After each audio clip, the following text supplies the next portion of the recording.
they can say what they want, but if, just talk to me.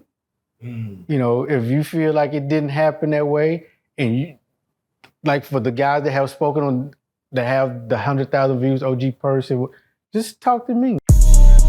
Real life.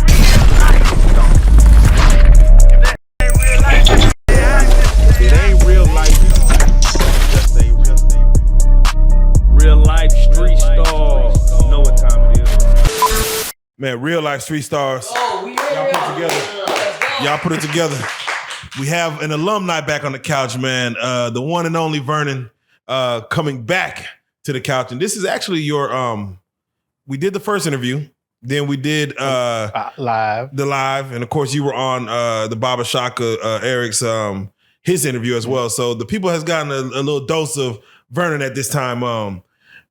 First and foremost, before we even get started, man, we always try to see, like, once a person goes viral and, the interviews hundreds of thousands of views, how has that changed for you? Or what were your thoughts even when you first did the interview and seeing where it went? I did not realize the ramification of this until the next day after I went to work and I started talking to people that I knew. And once I realized it was just, I guess, people right in my immediate circle, like, man, this is going to be major. Wow. It's going to be major. And for the most part, no one knew your story, correct? Nope. Like who actually knew your story of what the prison? Just really my mom and maybe my sisters. Wow. That was to tell someone. Now I told people here and there that had been stabbed, but I never admitted that I had been raped. So a lot of people in the comments of the first interview were asking, man, why would he tell this story? I would take that to the grave with me. Why get that story out? Why say it to a mass audience? And of course, I know you don't know how mass it was, but to even tell the story to one other person, what was it for you to be able to get over that hump and get the story out? Because I just really felt like maybe there was somebody out there that could have been going through something that I had went through about holding something like that back, and just, I don't know, it was all right. Has anyone reached out, whether through DM, through email, through just passing by? All the time. Even now, still, like, 3 months after the interview, people still are seeing the interview and still saying, it's thank you for telling your story, keep your head up. It's like, wow. It's like, has anyone shared like a similar story with you, or? In brief details, but nothing on a large scale. But yes, people have even told me about their story. Oh man. Okay. So with that being said, it did a few 100,000 views. I believe your face now is probably recognizable in some places. Has anybody recognized you just out and about by chance? About a month or so ago, me and my girlfriend was at Golden Corral. Yeah, shout out Golden Corral. It was a server behind the line. He was like, "Did you just do an interview?" Wow. I was like, yep. And kind of made me a little paranoid. Yeah. Once you say yeah, did he ask any more questions, or was he just? Yeah, he was like, "I didn't know you was from Shreveport. I didn't know you was from here." It's like, yeah. Dang. Is there anything in that interview you wish you would have said differently, took back, didn't say or did say? But even guys that I was locked up with have hit me up and like, I didn't know that happened to me. And this was people that I knew even at Leavenworth. Yeah. Or even some of the other places that I was like, they hit me up and was like, "Man, thank you for telling your story. I didn't know that happened to you." It's like, these guys are already out of prison, or they're still out now? They're out. Okay. Well, it's funny because we look at conversations like this as sometimes it's therapeutic. Again, this platform is educational, sometimes entertaining in regards to having conversations. For you, was it more so therapeutic to get that off your chest? Was it, are you able to like, again, I don't know if someone wants you to freely speak about it, but are you able to like say, okay, now that I got that out, I'm able to even speak about that if I choose to more freely now versus maybe being more reserved prior? Once people in my circle, in my everyday life, started to know about it and we started to talk about it, I guess it made me more comfortable with being more me, you know. So I guess the question is, has anyone tried to dig deeper? Like, hey, I heard your story on, the Real Life Street Stars channel. I got more questions. Has anyone kind of came to you with more questions for you to like, tell me more about what happened? Hey, why didn't you do this? Or why didn't this happen? Or Talking about the rape or in general? in general. But even that so as well, just in general, just from your whole story. No. I mean, I've heard other people podcast, other people say other things on. We're going to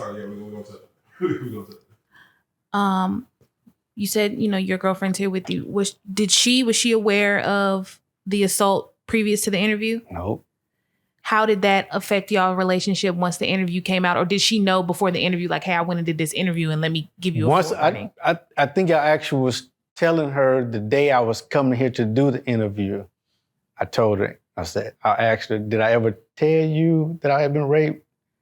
She said, no. Like, well, that's what I'm going to tell you. So was there a conversation afterwards, like after she watched it, like, hey, let's talk about it. Like, let's have a conversation.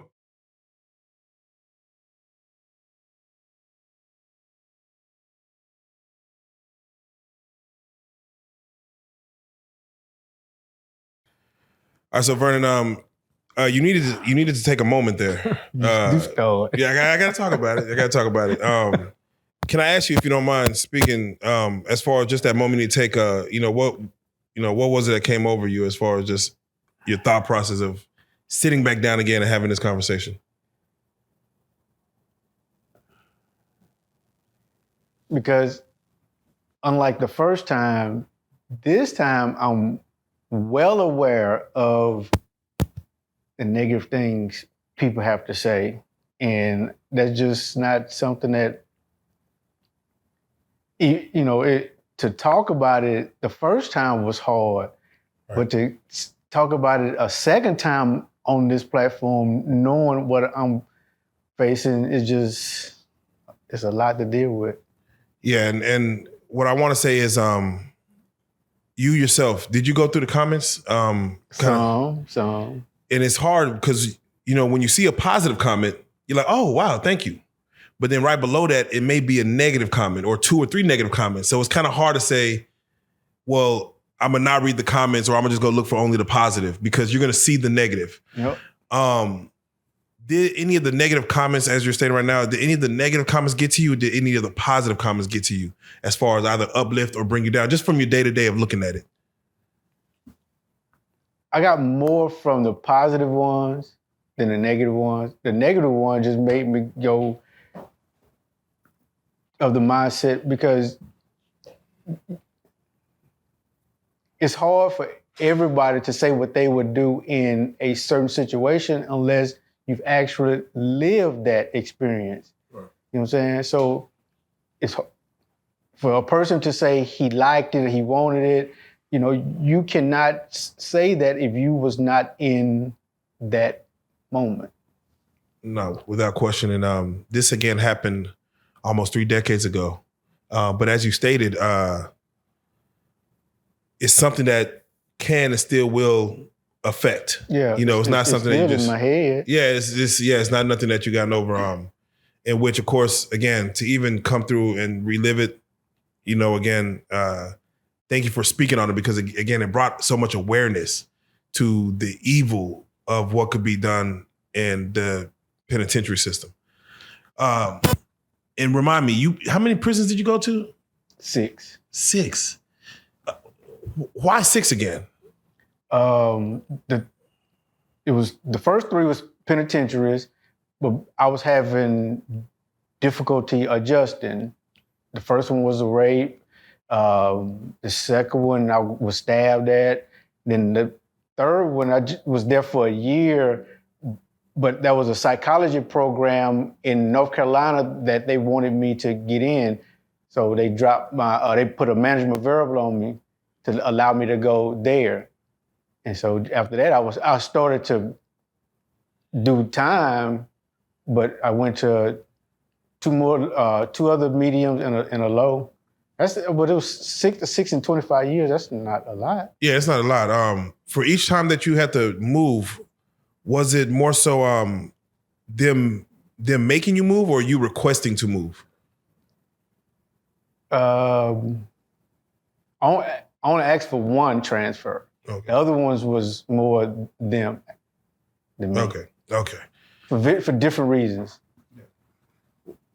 Where is Baba Shaka now? You still We talk here and Okay. there. We talk here and there. do you feel him bringing you to this platform, it helped? You feel like that? Helped. Like help, telling your story to the world. Indifferent. It didn't hurt me. Right. Other than what the negative things people say, it just kind of in my head. It's crazy because your interview did a lot more views than Eric's and Baba Shaka's.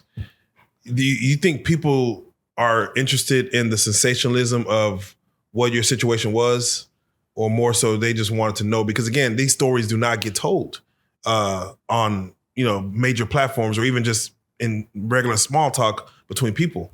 For that many people to have watched it, were you surprised at the amount of people that were even caring to say, let me click on this? Like, was that surprising to you? Well, I mean, before I can answer that question, my question to you would be, Go ahead. How many of your shows usually get those type of reviews? Oh, less than 10%. Then I would say, yeah, I'm surprised it got that many reviews.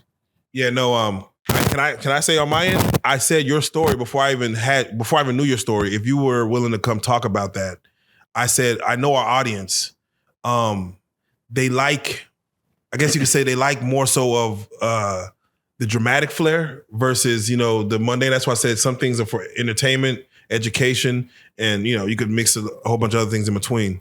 Your story is a story that even I don't hear people talking about. So if I'm scrolling on YouTube and I see a title of a man saying that, he was assaulted in prison, I just, you don't see that often. You might see it in movies, but you don't see a person actually saying this is what happened. So that was a draw for even us to even say, hey, speak to you. I know Baba Shaka wanted, I didn't know of you. He just said, hey, I'm coming to tell this story. But I had a partner who was with me who, of course, did that. And I want to talk about that. I'm going to go back to that court case too, because I had some questions. But before we get there, real quick, there was some other people that responded to your interview. We had OG Percy come in, and OG Percy, he is, I guess you could say, no longer, but he was a career criminal, gang affiliated out of Fort Worth, and then of course did different times in different prisons. But he's famous for being on Ferguson Unit, which is in Texas. Have you heard of Ferguson Unit? Okay. It's it's a pretty notorious unit that people have sentenced out here. Now, Texas? I think it's in Texas. I don't even know. Oh. Yeah, make sure that mic is in there. And say something when you push it in all the way and say something. Okay, all right. All right, bring it back in 3, 2. Yeah, I believe it's in Texas. I have to Google it, but I believe it's in Texas. But he had a lot to say in regards to your interview. And like you just stated, he said for people to come on there and say like, oh no, this is something that I wanted, or it basically they're saying it didn't go the way you're saying it. Like they're like, no, the mannerisms. And the one thing that he said, and again, the only thing I really want to rebuttal from him for you is he said, you have to look into the words a man says. And you can touch on this if you want, but he's like, he used the words, the guy who assaulted you, he said he had to lay me down, or he laid me down, versus threw me down, versus the words he said that you used wasn't the words that, technically would be someone that it'd probably been tougher for someone else to say, use the words, oh, he had to lay me down. For you yourself, even to rebuttal that, and again, as if you choose to kind of go back through it, is it a situation where like you feel like, hey, you just didn't know what, like you said, you weren't there. Of course, it's not nothing I wanted, not nothing but I also know me. If you don't mind rebuttaling when a man says, hey, he used the words, he had to lay me down. How come it wasn't throw me down or fight me down on the floor? And how come there wasn't a scream for help is what his question was.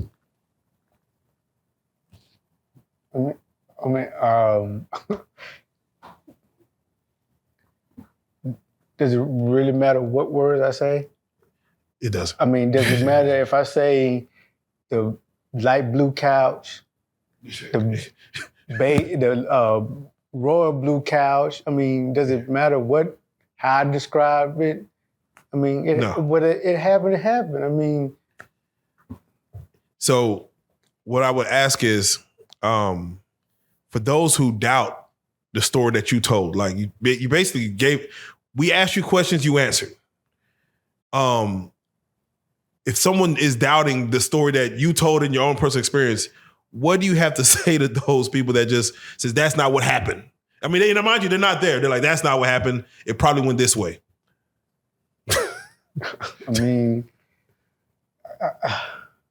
Okay.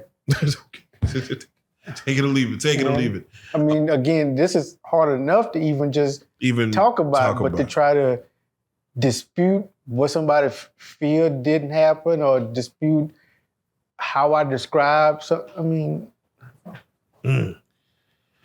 What I will say is, and again, I'm not going to go into detail as far as in those interviews because I would rather you have watched them and you form your own opinion about what was said. But when you have the level of, and I'm gonna just stay with OG Percy and of course Charleston White, he came on our platform and spoke on it. When you have those level of voices, because those interviews itself have done 100,000 views as well as yours. That. Yeah, so they're doing the same amount of numbers, even talking about your situation. When it comes to awareness of this, how do you feel those conversations should go when it comes to anyone with a voice, hearing your story, and anyone with a voice that's big enough to reach the world? How should they be talking about your scenario, the story of what happened to you? They can say what they want, but if just talk to me. If you feel like it didn't happen that way, and you, like for the guys that have spoken on, that have the 100,000 views, OG person, just talk to me. Don't try to, have your people hear your side and feel like it had to happen this way. Because on some of those, I've listened at, them laugh. It's like, well, all right. Yeah. Let me ask you, you had mentioned Fleece Johnson. Now, for those who don't know, Fleece Johnson was, of course, on a MSNBC episode of Dateline. Yeah, I've seen that. Matter of fact, my cousin hit me to that. Help me find it, yeah. So that was an age-old video, which was replayed in a cartoon series called The Boondocks, in which, of course, Fleece was, you would think a man like that would never get out of jail, but then, I don't know, how did he get released? I don't know. Somehow he's free and in the world, and now he's able to do his own interviews. And as we first even spoke about even coming to do a secondary Blue Couch interview, you said you wanted to possibly even respond to people like Fleece. Have you saw or heard anything that he's mentioned in regards to either your story or even just in general? Have you seen his interview since he gotten out? Didn't he have an interview? Yeah. Yeah. Yeah. Let me ask you, because he's one of them, again, for those who are just the regular Americans who just sit at home and don't know nothing about, the prison life, he's one of the, guys who came out and was like, I'm a predator. And if I see you, if I'm a predator, you're a prey. If I see you, I want you, I'm taking it down. what would you like? What response would you have to him if you could speak to him right now? As far as just like, you know, if it was a situation where, you know, the young Fleece Johnson talking to the young Vernon, what conversation would that be? If any. I don't know. I mean, what when he speaks on being such like a apex predator, what are your thoughts on men like that? Like, what are your thoughts on a man who says this is scary. what it is? I mean, scary. Yeah, it's definitely crazy. It's definitely crazy. So what I want to do, Vernon, is I want to kind of, you know, not, as you're speaking about this, as far as, you know, we're not dispelling any rumors or anything like that, but like you said, whenever it comes to others speaking on it, talk to you, you know, speak to me directly. And I'll give you, you know, I'll tell you what you know, I don't mind speaking about it. But for you to come sit down with us, I want to have a conversation in which people are right now, they're interested in the jail life and they're interested in, you know, a situation that's going on with Diddy, Puff Daddy. So I have to ask, you know, Diddy goes to jail. He's a billionaire and he's sitting in prison sitting in a jail right now. Having to wake up at 6 a.m., they say. His meal intake is, I think, 1,800 calories a day. So whatever he was eating before, now he has 3 meals a day, up to 1,800 calories. I believe he's in PC to where he gets 1 hour a day to move around. And, you know, again, full lockdown in whatever size room. So what I'd like for you to do for those who never, again, step foot in any type of penal system, what is that? Let's start with the waking up. Is that something that's normal as far as, hey, you got a 6 a.m., everyone... breakfast. Breakfast is 6 a.m.? Yeah. I mean, that's pretty standard, 6:30, 7 o'clock. I mean, it just depends on, each prison kind of has its own rules, but it's about standard for breakfast. Okay. What time were you waking up before you went in, normally? In the city jails, parish jails, detention centers, breakfast. It wasn't until I got to prison that my everything changed. But in city jail, just 6 o'clock for breakfast. I mean, more so even, you know, because you were a young man back then. What time were you waking up prior to even going to jail? Like, what time was your... On the street? Yeah, on the streets. I don't know. Probably as soon as 2, 3 o'clock in the morning. I mean... Oh, damn. That's... Shit, okay. So to wake up like that, to have somebody come in and say, hey, you have to wake up, was that a culture shock for you as far as being on somebody else's time? Or were you just more so like, hey, I'm just here, it was something that I was kind of used to because I had just really got out the military. Yeah, okay, yeah, you're right. So yeah, and again, thank you for your service. How about the food intake? You working at, what, Taco Bell, was it? Or Yep. But you were getting to a little bit of money. So to have even like the food you were eating being, you know, now you got to eat this jail food on a, you know, a long-term basis. How was that as far as adjusting? To be honest with you, the food wasn't the issue. I spent almost 2 months on suicide watch when I first went to prison. Yes. I started off in the city jail for a week, and when I realized I wasn't getting a bond because I had a federal hold, and they were going to take me back to Dallas. Well, I went to our parish jail, what y'all call y'all county jail. Yeah. I spent 2 months waiting on suicide watch, waiting for the marshals to come pick me up, to bring me to Dallas, because I was just trying to cope with this. The realization of what I was about to go through as far as prison. Right. They say when they put an inmate on suicide watch, it's either from something they said, mannerisms, or just because they feel it's needed. More because I kind of asked for it. Okay. Now, mind you, I kind of asked for it. They're saying Diddy right now is on suicide watch as well. And they haven't disclosed the reason why, like if he said, hey, I'm going to do something, but they said that basically because of not only who he is, but because of the adjustment, but also it could be something maybe he said or mannerisms that they said, no, we're going to have to put him on a suicide watch. And of course, we all know of, I don't know if you know, but Jeffrey Epstein, which of course he was, put in jail for a person to come from a lifestyle of not being around any street life, that's a very big adjustment. Man, I can only imagine. Especially for like you don't know how long this is going to last. That is a very big adjustment. On suicide watch, did they have were you able to, because jail is different, of course, than, the penitentiary or anything like that. Were you able to get rec time, things like that? Or were you able to? They still give you an hour. Okay. How is that as far as to spend 23 hours of your day? For me, I mean, of course, everybody's going to have their own take. But for me, that's where I found my solitude. Okay. Do you have easy access to a law library or to like books to the library?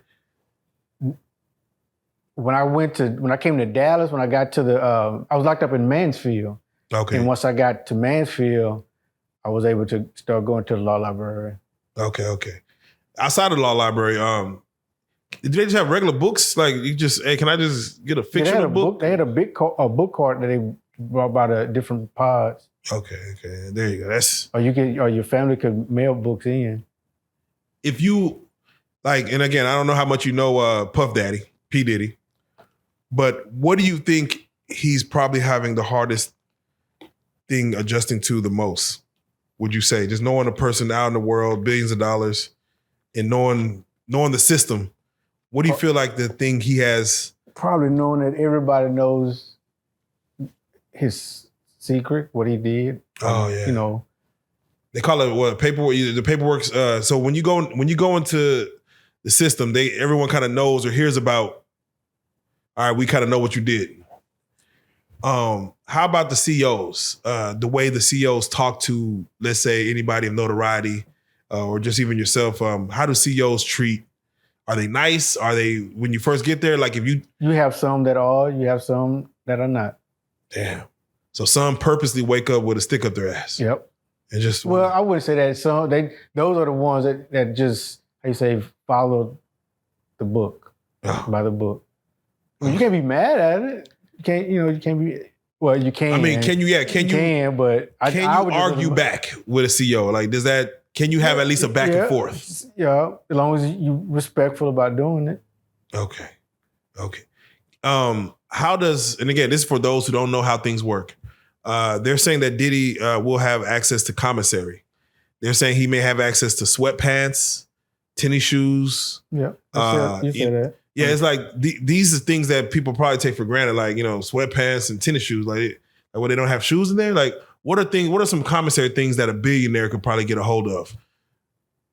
Like, if you were a billionaire, what would you be buying on commissary? Oh, on commissary, it's limited. I mean, they only sell you certain. Damn. So what type of items can do? What are the extras you could get? Like, if you could remember some of the items that someone could buy. What do you mean? Like they were saying, like you could buy some pepper. Like, those are things you couldn't get. You could buy now the bigger cup noodles. Yeah, you probably have somebody that worked in the kitchen that you can get stuff brought to you, and you can buy it from them. They say he may have access to buy a radio. Can you buy radio? Can you buy TV? Like, can I say, hey? See, in the federal system, no. Damn. They're not going to allow that in the federal system. Damn. What made, and you did Fed time, right? Or you did all Fed time. Okay.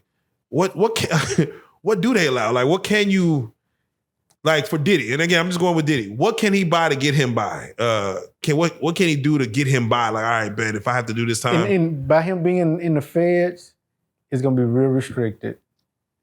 Very restricted. Damn. Man, shit.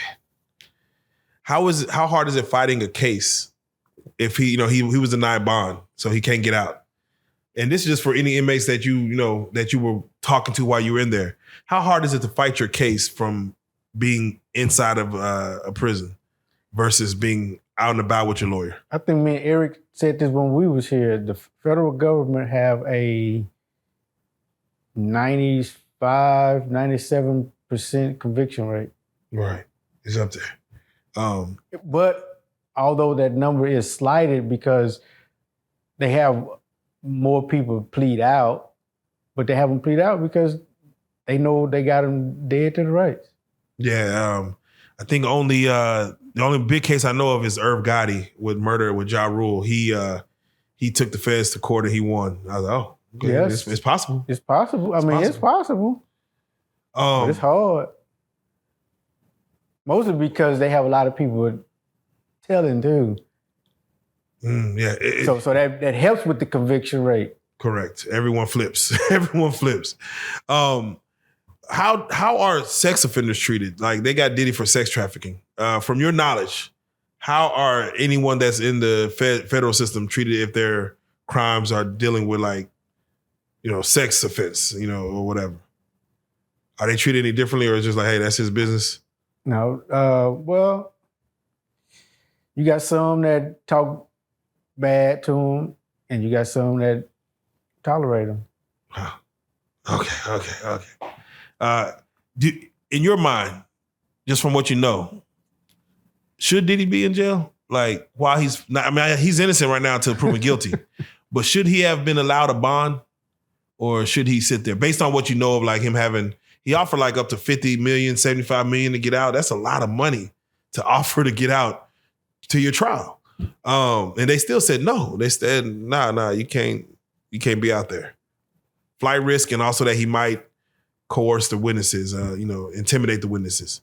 What are your thoughts? What do you think? No comment. There you go. That's the best way to do it. All right, so I have to ask you, I'm gonna get grilled enough as it is. I gotta ask you, there's a big trial going on, man. I think it's day 189 or something like that with the YSL case with Young Thug. First of all, is that normal for a case to go on for that? Like half a year? Oh yeah. Who? Oh, Young Thug. I don't follow. Okay, all right. Let me give you some insight. You're like, they over there laughing because they know. He said, who? My lifestyle. Now I could probably, if you told me like the song, I heard the song, but like, oh yeah, I know the song. What song does Young Thug got? Ski. Well, let me say this: an Atlanta rapper. Let's just go with that. Atlanta rapper is fighting a RICO case in which they saying he had a criminal organization. Now, because of that criminal organization and because of that RICO, he's fighting it in state, not the feds. He's fighting state, but he has been, and they're televising the whole thing, so you can watch the case. But he's been on trial for almost 200 days. Is that normal? Like just in general for how long was you and Eric? How long was your case? My trial was 4 days. 4 days. Look at that. Done. Damn. So for 200 days, we're going on 200 days. What do you think? Like, what do you think that's about? Like, what? What's that? Almost 7, 8 months? Yeah, like it's almost 7, 8 months. I mean, it's possible.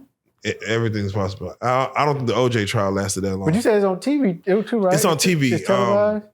It's on TV. So technically, a trial could be as long as a prosecutor, defense want, however many witnesses, whatever. It seems like they had over. How long was the OJ trial?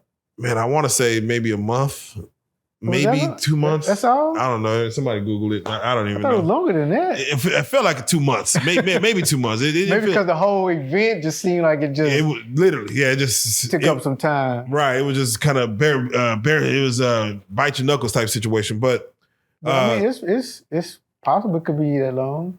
The reason I ask is there's some people that went up on trial, which is you hear guys' names like Woody, Mook, and they have this strategy in which they'll go on trial and they'll have this thing in which prosecutor will ask, do you remember this or you remember that? And it's either yes, no, and they have this new word saying, I don't recall. Was that something that even y'all used in your case? Like, as far as, did you have to stand trial? Like, did they speak to you? As far as not stand trial, but did they interrogate, not interrogate, but when they call you, did they do the cross-examination with you? Mm-hmm. Call you up to testify? Did you have a I don't recall in your, like, was that in your vocabulary? Like, hey, I don't remember, I don't recall. Yeah. Okay. Does that work to use that? Like, or I mean, obviously it didn't work. But I mean, because on some things, it's like, if you say you don't remember, they can't prove that you don't know. I mean, exactly. They have to get you're basically delaying. They have to get like a medical person in there to say, let's check his memory, which, again, they probably don't have time to do all that to say that. I mean, it's just hard to actually. Now, of course, on something they can prove that you remember it with pictures and recordings, and then you got to go through the whole perjury thing. But so at that time, you chose not to snitch. Can you again reiterate why you chose not? Like, what in your bones after your mama told you, boy, tell you chose not to snitch? Just, I don't know, just it wasn't in me to do it. Was it like was it fear? Was it a street code? Was it integrity? Loyal? Like, what were you leaning on to say, like, in this moment, nah, I'm not giving up Eric. I'm not, we ain't doing all that. Well, I just didn't, I really don't remember the exact reason. I just didn't want to do it. I didn't want to tell. Were you the tattletale type? Like, were you the snitching type back when you were younger? Like, tell on your brother, sister, something? On my sisters, yeah. On my sisters, yeah. So, mind you, you're like a teenager at this time. So, in this moment, even though like you have it in you, like, I don't mind telling, for whatever reason you chose, like, it just wasn't in you at that time to say nothing. But even prior to that arrest, I had been arrested a couple of other times, all dealing with stuff with a group of people? With Larry. Okay. And each one of the times, I still didn't tell that he was with me on him. It just wasn't in me to tell. One time, my mama even came to bond me out. And even before she paid the bond, she said, she asked me, was Larry with me? I was like, yeah, he was. So she was like, well, I'm gonna leave you here and let Larry come and get you out if he's really your friend. Wow. And did Larry? Simply because I didn't tell he was with me. Right. And Larry, he didn't come get you? Yeah, he came and got me that time. Oh, okay. And that's what made me say, well, damn, if he came and got me, my mama said, if he came and got me, he was my friend. Right. So I was like, okay, well, he's my friend. He came and got me out. Right. That didn't prove he was my friend. He just came and got me out. Well, why do you think he came and got you out? I don't know. I probably told him my mama wasn't gonna come get me, so he gotta come get me, so I don't know. Right. Did you think that you were gonna win your trial at all when you had to, on the bank robbery charge? I didn't have I have been talking to people in the detention center, and they pretty much had already let me know going to trial wasn't going. Were you mad at your lawyer? Did he make you believe that you were going to win? Nope. He told you, he told you. Did you have a plea deal or anything at first? Yeah, the government came to me first and asked me for a plea deal. Yeah, and I told them they wanted me to plead to 25 years. Oh, wow. Yeah. The same deal that Larry ended up taking. They wanted me to plead to, and I told them no. Because they asked me, in order to get the deal, I would have had to toll. Oh, wow. Looking back, just after everything that's taken place, would you have done something different? Like maybe told, maybe gave him more information, maybe led him somewhere else? Like looking back, like is there anything you would have did different in that moment of like, all right, let me try to help myself in this scenario? No, simply because even through everything I went through, the rape, the stabbing, 25 years in prison, losing family members, that experience still shaped me. Correct. When it came to you throwing away the clothes after the last bank robbery and putting it, I think it was in the dumpster or something that, just looking back to that, what would you, like, I know you could go anyway with this one, but what would you have done differently in that moment versus throwing the president mask and all that stuff inside of a dumpster? Probably separated like we had been doing, taking different items and putting them in different places and not being in such a rush to get back to Shreveport that day. Was it a rush or was it just like laziness? Like It was a rush because we'd already been gone for a week. Oh man. So that would have took what, maybe. And we was on our way. We had literally drove up from Houston. Oh man. So that maybe would have took like what, another 30 minutes, an hour? Maybe. Man, yeah. Jeez Louise. And you said there was a person who found that. The guy that worked at the gas station. God damn it. Just bad luck. Have you been back to that gas station? Just judges. Like it's interesting when that much time has passed and you go back and look at, not only the judge, the prosecutor, the guy, the gas station, the bank. I don't even remember where it was. Oh man. I'm pretty sure after all this time everything probably changed anyway. I just think it was on, as a matter of fact, it was in Mesquite somewhere, I think. So how'd you get through 25 years? Like how does a man do 25 years in a penitentiary? How do you do that? For 10 years, I was actually in school. Okay. In it actually, what we call programming. For 10 years, I was actually programming, and I had it into a regular routine, almost as if I was on the streets. I would work, I would go to school, and I would do my homework and sleep and rest, and the next day do it all over again. Right. How much did working pay back then, if you remember the amount? Now, people been in prison, I don't know state-wise, but people that's been in the federal system, they would know, they can tell you the highest paying jobs is in the factory. And you, depending on where you're at and what you're making, you're probably only gonna make about $2 and something an hour. To make $10 a day, it can buy you something. And that's even after you been in that job or in that position for some years. Because even when you walking into the factory at what they call a grade 5, you're probably only gonna make 26 cents an hour. What all jobs did you do? What all jobs did you hold while you were in there? Like, what all trades did you do? The majority of jobs that I had were like janitorial type jobs. I would clean up, dust, mop, sweep, buff, empty trash, that type. Yeah. Okay. And again, did you ever have any celebrity people come through your? I heard whispers when I was in North Carolina. That was the only place where, when I was in North Carolina, I heard whispers of celebrities coming through. Wow. Any particular names that you might have heard of? That might have. Nah, not that I remember.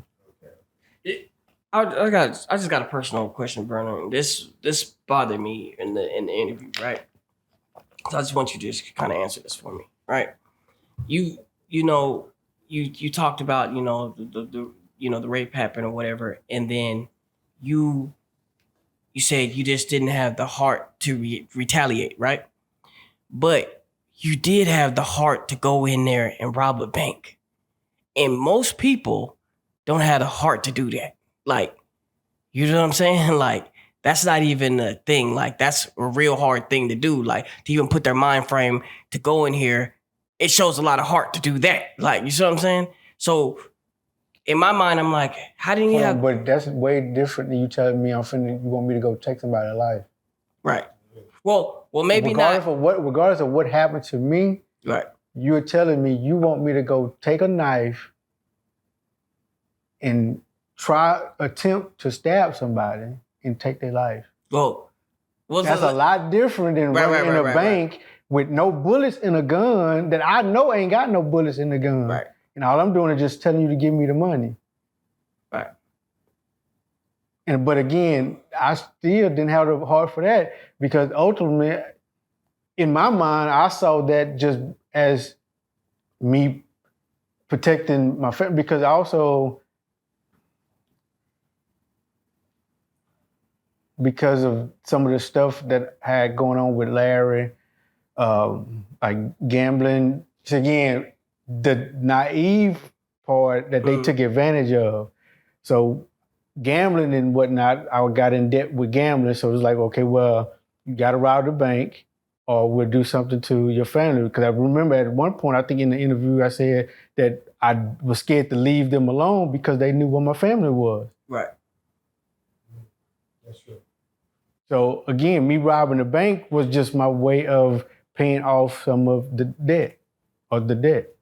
So of course you go in a bank with no guns, but did you have the heart to get violent? No guns. Hold up. I'm sorry.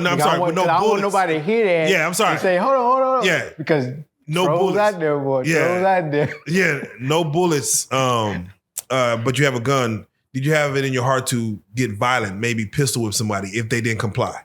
Like if somebody would have rushed at you, man, you would have. I really think, to be honest with you, if somebody would have tried to bow up on me, I'd have took up running up out of there. I was just that scared. That would change the whole aspect of the bank robbery. I was just that scared. If somebody would have like they wanted, well, give me that gun. yes, okay. So get back in the car. Okay, you got that. Yeah, no, because and I can see that as far as you looked at it as it's going to be a non-violent crime. Like I'm going to go. That's what I was told. Hey, you go in there with no bullets in the gun. At best, they're just going to get you with what they call it, assault with a deadly weapon, assault with a weapon or something. But it wouldn't be armed. It's a difference between bullets or no bullets. Yeah, they say. it was basically that's what he was telling me. Is there a difference though? Was there? Hell, I don't know. There ain't no difference. But ultimately, I still got the same time anyway. Do you feel like the justice system failed you? Like put you in around some people that you should have never been around?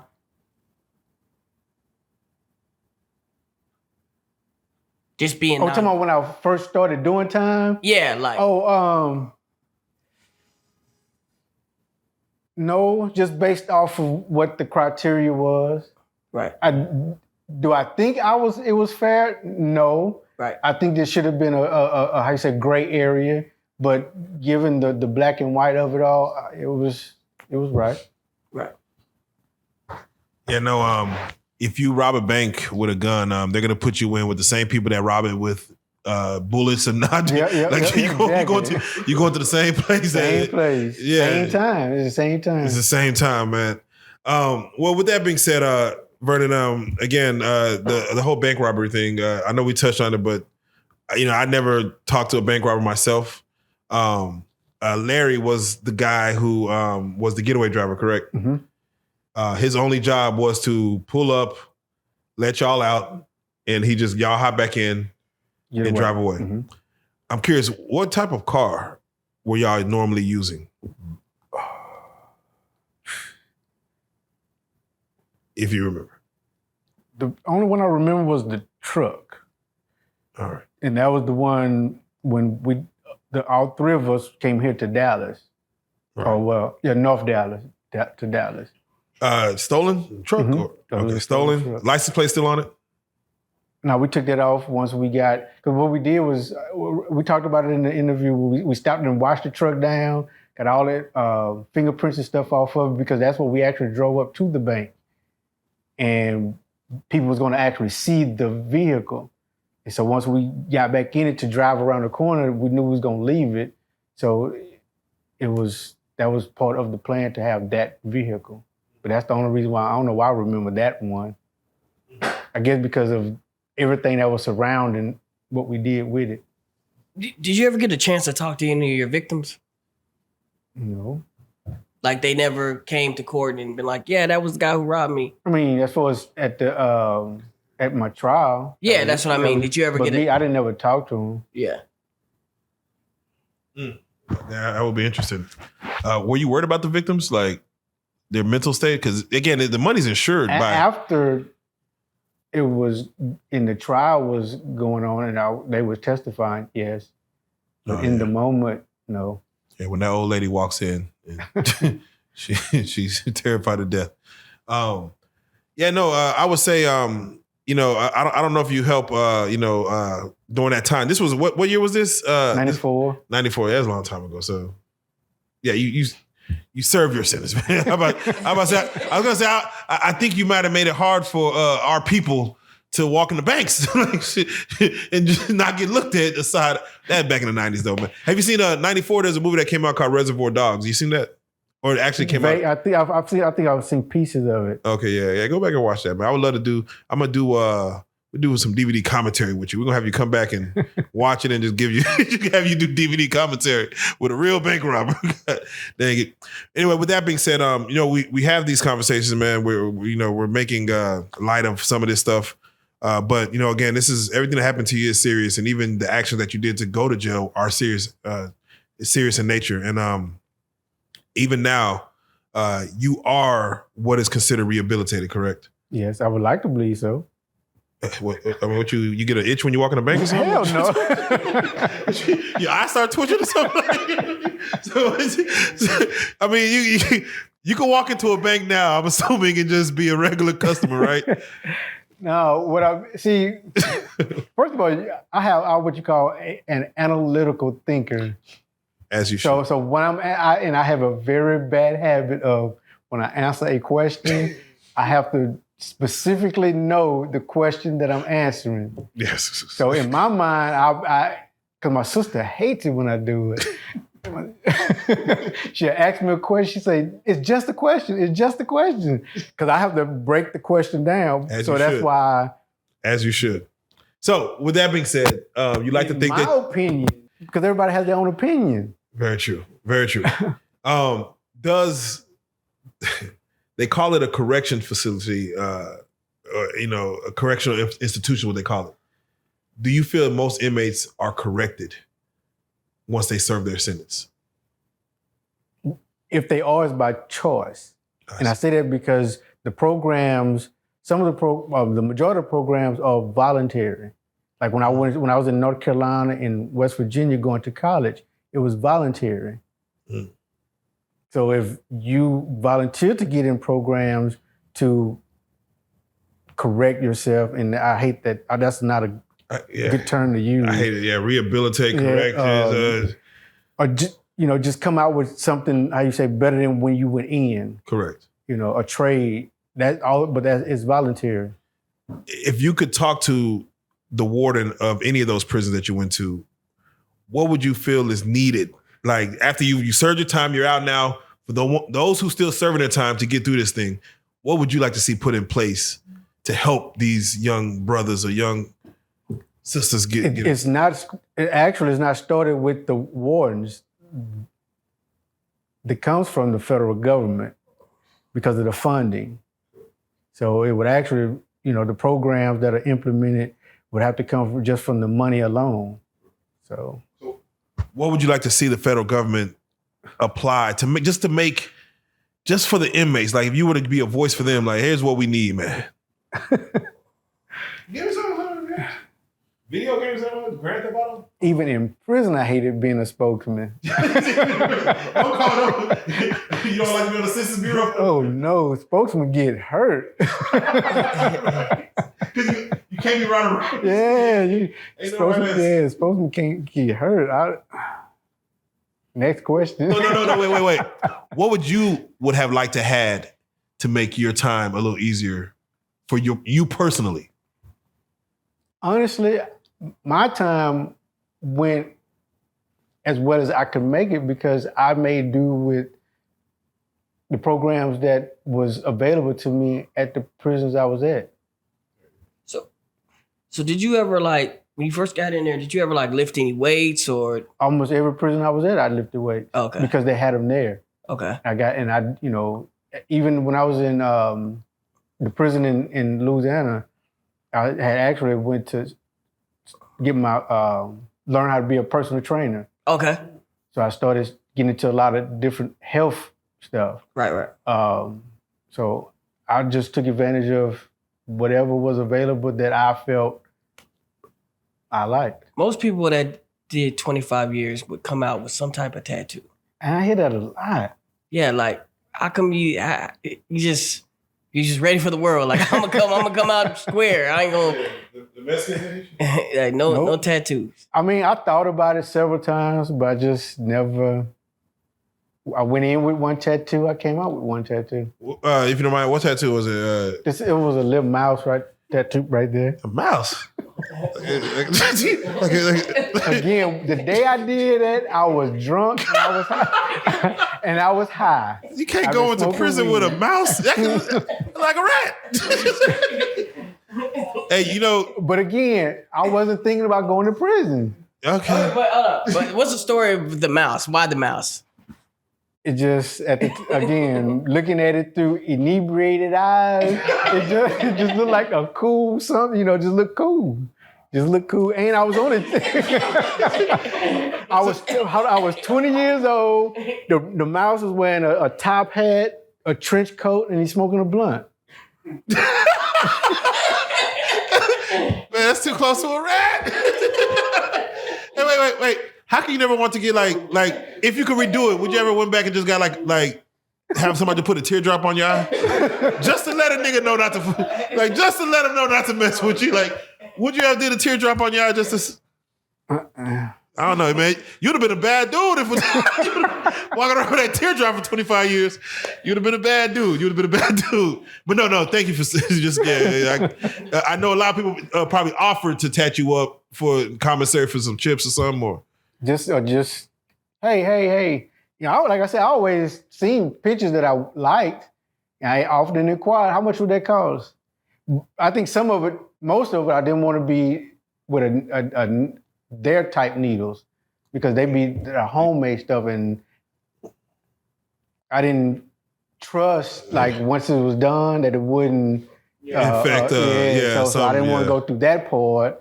Two, it was only going to be most of them can only be with no color. Right. So then you have the type of ink that they use, and it'd be sometimes just like out of a pen. It just a lot of things didn't sit well with me getting a tattoo. I would just stay away from it. What was the most genius event you seen someone make in prison? Like they just whipped up something. Like what was it? Like that just impressed you.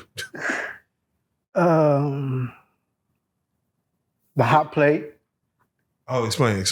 It was, they take the bottom of the iron and they put some kind of wire, they just put some wires on it, and they put a outlet on it so they can plug it into the wall.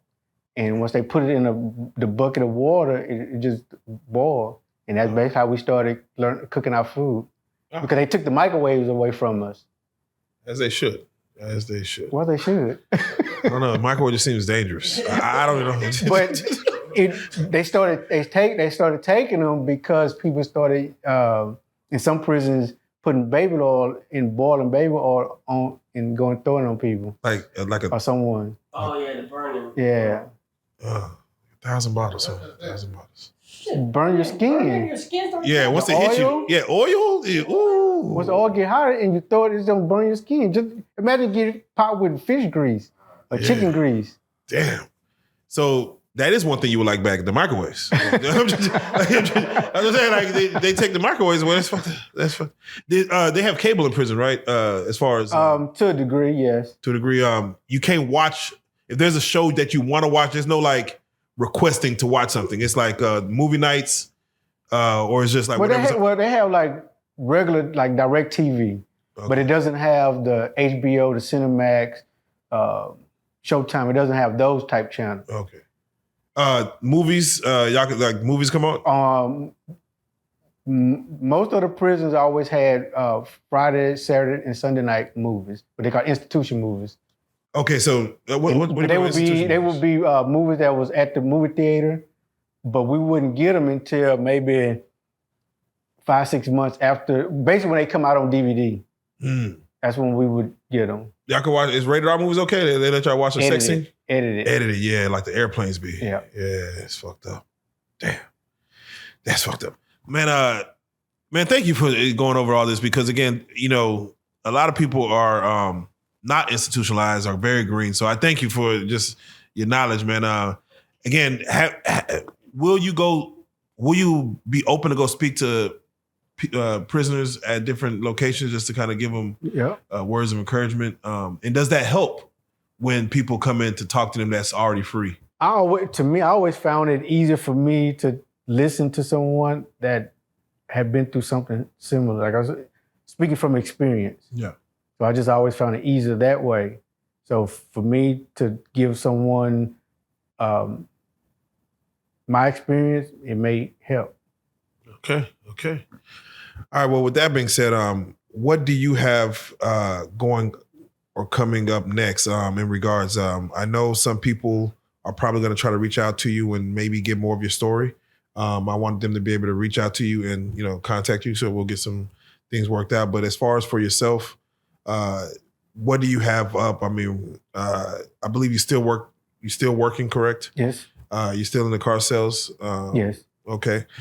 Do you have anything outside of that coming up as far as anything you want to do for your own, maybe start your own channels, tell your own stories? Yeah, me and my cousins, we had talked about trying to start a YouTube channel. To try to give someone a platform to talk about something that they went through, just such as myself, or really anything. We hadn't really talked about the content that we was going to have. It's just kind of like a free fall, just kind of like let it go as it and become what it is. No, definitely. I think that's one of the dopest ideas that you could do. If you need any help on our end, you know, let us know. We'd love to, you know, give you some tips and tricks on, you know, getting that stuff going. I think it definitely is dope for inmates to have served, you know, 7 years or more. I think it was OG Percy who said 5 is when you go in for 5 years, you could play it safe. Like, all right, bet I'm in and out.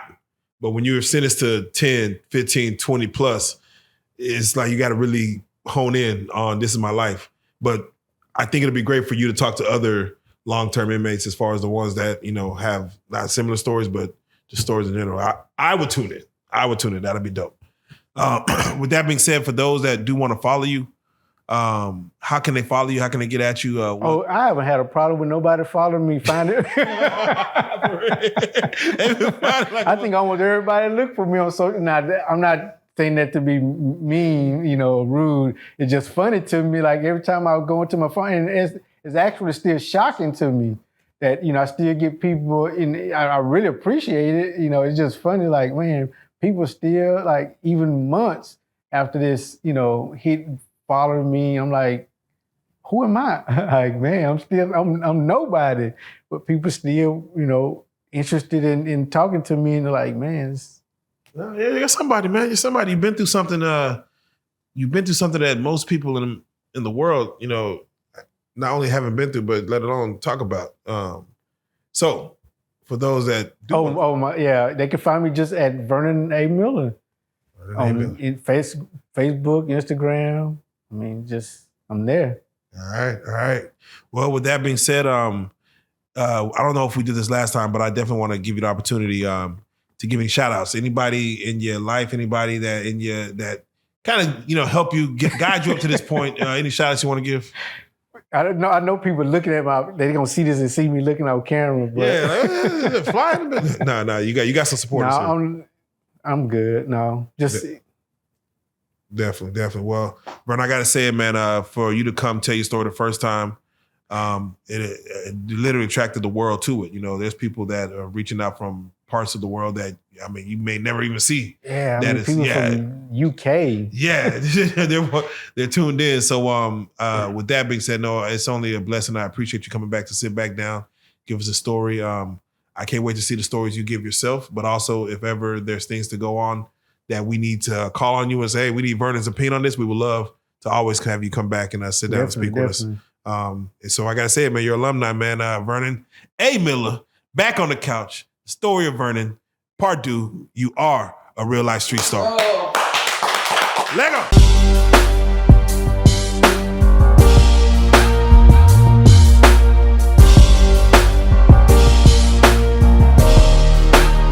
Shout out Reallyfe street stars, nigga. Move. Hey.